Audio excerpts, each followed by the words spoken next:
Alrighty, another day, another chapter. This is a pattern that I think will keep going for the rest of the week, maybe even next week, but not on the weekend. Weekends are not working time, apparently, or little working time, or less working time. Anyways, a bit of confusion because there are two podcasts related to me. One is the podcast on the second channel, which is an actual podcast, and the other one, the one I've been referring to, is the audio version of this channel, which is on all podcast platforms. Check the description, it shall be there, or in the pinned comment.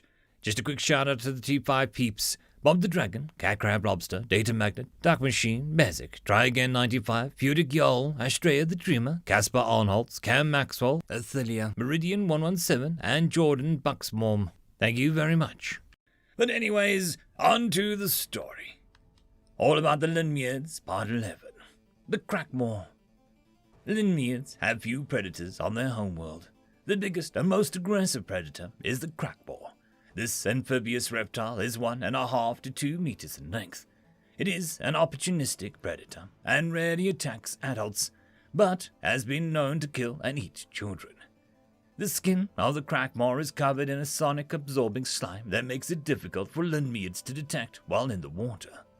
It favors lurking in dark places and then darting out and grabbing an unsuspecting Lynae. While attacks on adults are rare, it is capable of removing a limb from an adult. Crackmore have also been known to attack on land. While other species might use a creature like the Crackmore to frighten their children into good behavior, the Lynae do not. They are quite earnest in making sure their children understand the dangers of the Crackmore and how to fight it if they are attacked. The week review of ontological species studies. All about the Lynae, the Crackmore, published by Glass and Steel. All about the Lynae, translation engine 3.1415. The thing I'm worried about, said Nate as he studied the map, is that there are clues all over the map, and I'm assuming he put false clues so people wouldn't just skip all the middle part and jump right to the end of the hunt. But I'm also not confident that we're going the right way. It seems pretty clear, Querif said, but you can put a question mark on the map. If we're wrong, we'll start over at this point.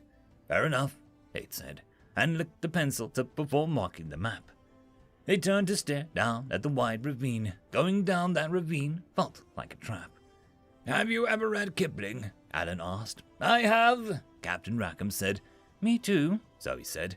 Does this remind you of where Mowgli killed Shere Khan? Alan asked. The ravine where they made the cattle stampede. Zoe shook her head. I really wish you hadn't brought that up. We can't let the walls scare us off, right? Nate said. We'll just have to keep our senses alert and our minds on the job at hand. I've got point again. He started down the ravine, and they followed in their established order. As they walked down the ravine, it slowly descended, and the walls steadily grew higher. There were a few bends, so travel was slow as Nate checked them out.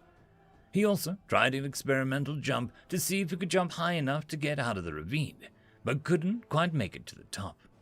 Of course, that's when they heard the hiss from behind them. Zoe froze and called quietly but urgently to Nate, We've got trouble. Nate halted the group. Something's following us, Zoe said. Give me one of the droids. The team moved aside so Zoe could access one of the droids. She attached her compad to it and turned on the camera.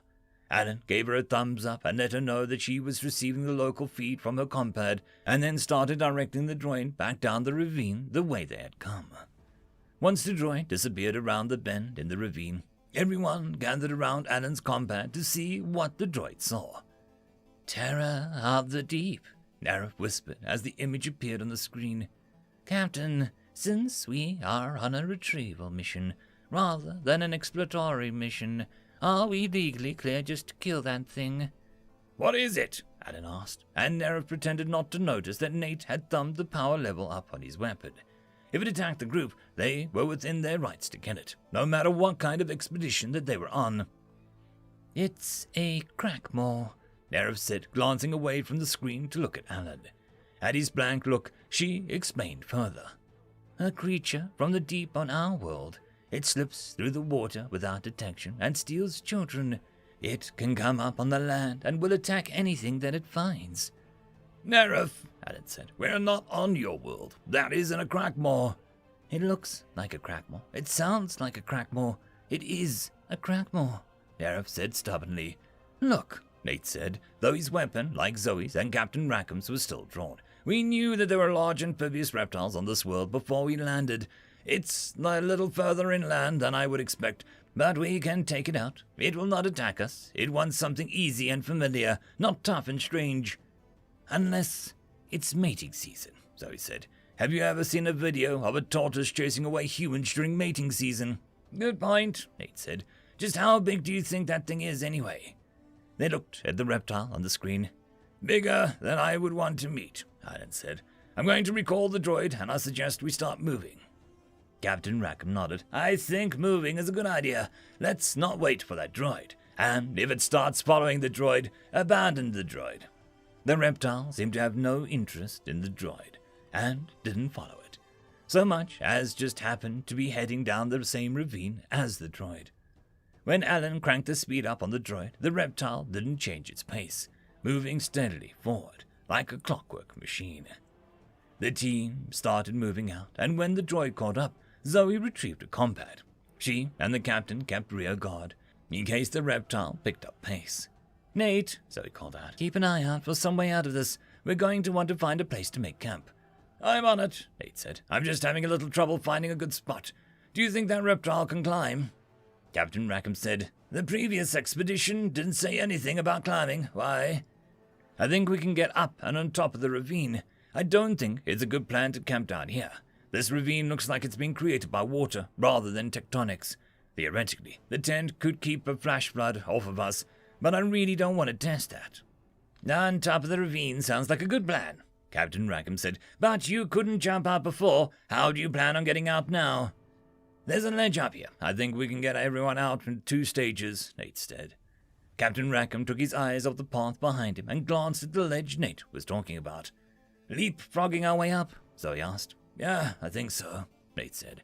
He holstered his weapon and jumped up to the ledge, kicking his feet out on the way up and grabbing on the ledge with his fingers and then pulling himself up. He jumped up and down experimentally a couple of times and then jumped back down into the ravine. Okay, the ledge seems strong enough. There's enough room for 2 people, or 1 person and 1 droid, or 1 troll and a fubsy, Nate said. Everyone put on climbing gear, Nate said. I'll watch it at the top and we'll bring everyone up. Quirrell popped open the barrier droids and handed out the climbing gear to everyone. I'll carry Fubsy, the captain offered, but Zoe shook her head. She might be scared and she doesn't know you too well. She might hurt you. You take on one of the droids. You're strong enough. Alan, you take Fubsy. I'll take the other droid. Nate jumped to the ledge and then to the top of the ravine. In his hands, he held the ropes that were attached to the climbing harnesses of each team member. He anchored the ropes at the top and said, Let's go! He pulled Neref and Quirrell to the ledge and then pulled Teref up to the top of the ravine. Once Teref was up, together they pulled up Neref. Alan had Fubsy slung over his shoulder. Don't scratch the face, girl, he told her. Anywhere but the face. And then he started climbing up the line on the ledge. She struggled a little bit, but once they were up to the cliff face, she froze, as if to avoid falling. Quirrell, you're next, Nate called down with a quiet intensity that showed that he was still mindful that shout might draw the attention of the reptile. Alan, do you think you can jump up here? Alan looked at the top doubtfully. I'd be willing to try if my arms weren't full of anxious Fubsy. Nate looked down at the ravine and swore.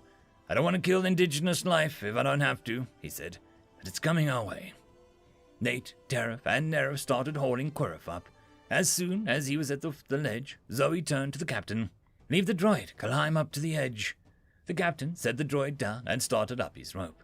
Zoe took her rope off and tied it around both droids as a packaged bundle. The hiss was louder now, and Neref could see it coming around the last bend. Zoe, Neref called, not caring if the crackmore could hear her or not. It's coming! Jump!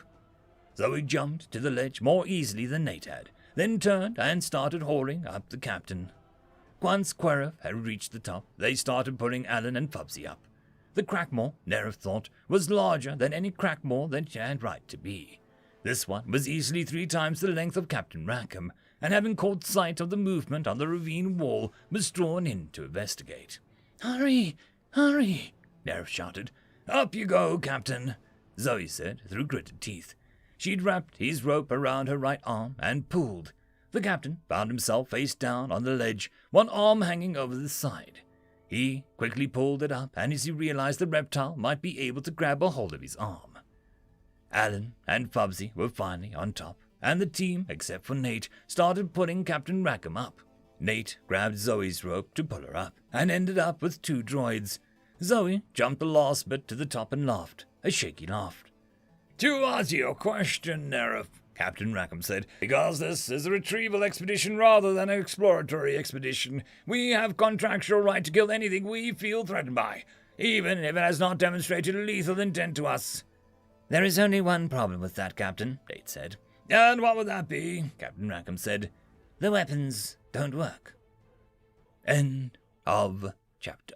And that, my friends, concludes this video. I hope that you enjoyed. There are links down below, both to support this channel and for the author of this fiction. Anyways, I hope you all have a fantastic one, and I'll see you next time.